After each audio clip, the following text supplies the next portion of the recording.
Ever since I was a little kid, we were always raised and taught to serve your country. You know, when you're an able-bodied young man, it's just what you do. It wasn't a question, it was just a question of when.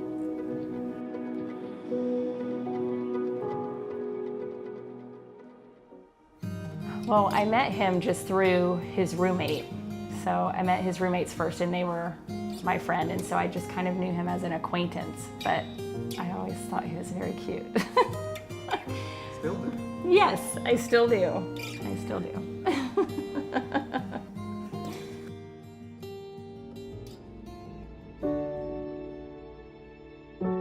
Thinking about Scotti going to war was it was a mixture of feelings. When we drove onto base, he basically said, goodbye. Sorry.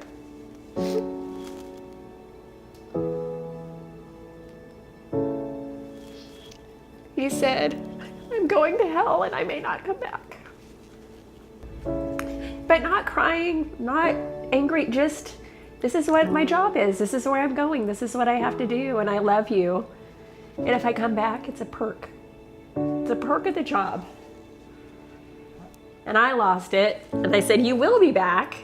That is not an option to not come back. You will be back. Do you remember? Yeah, when on that day that we were shipping out to go to the Middle East. But I had a piece about me, I felt I wasn't going to come back. And I thought about that, and I had accepted it. So.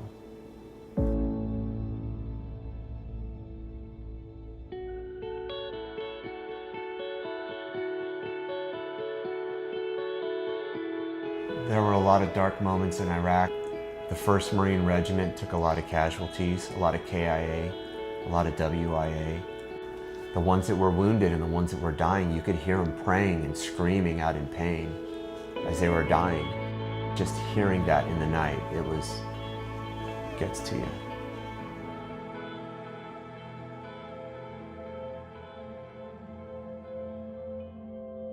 I was happy that we were waiting on an airplane to go home, but there was something in me that wanted to stay there.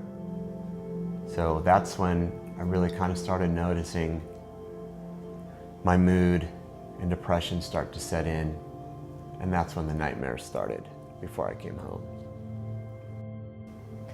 He had several nightmares and stuff like that, but the one where really I knew something had to change is I had gone out with my friends and I came home and he was asleep. So I sat on the bed and I said, hey, I'm home, and he attacked me. He didn't know it was me. And now we kind of joke like it's a good thing I took karate for years because I could keep him off me, right? I could fight him off. But I just said, it's me, it's Stacia, it's Stacia. And he woke up and tears, knowing that he could have hurt me, you know? And so that's when I knew bad dreams are bad dreams, but this is not normal. I just wasn't transitioning well, but I just didn't want to be here. And now I have to live with that. I've given my wife and my kids secondary PTSD. How does a man live with himself knowing that? That he's detrimentally affected his wife and kids.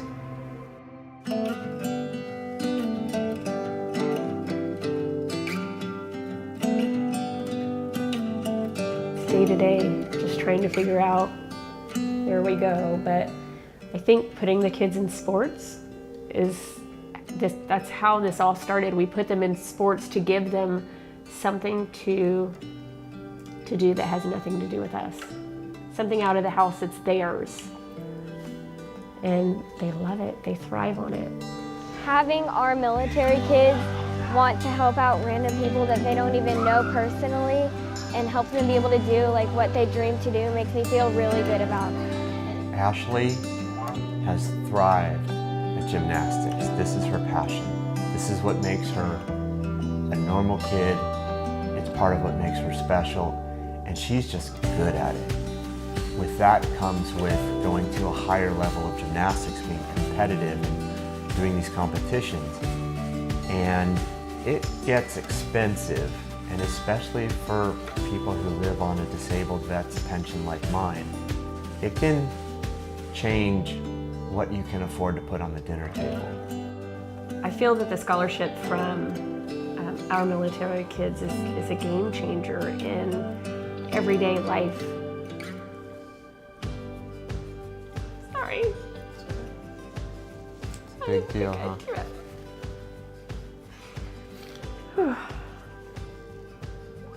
It's not even a sad part, it's a happy part. I struggled the best I could and did everything I could to make it Daddy and me. And it was just our time. And I'd be out there on the mat, the only dad in the bunch, but it was our special time.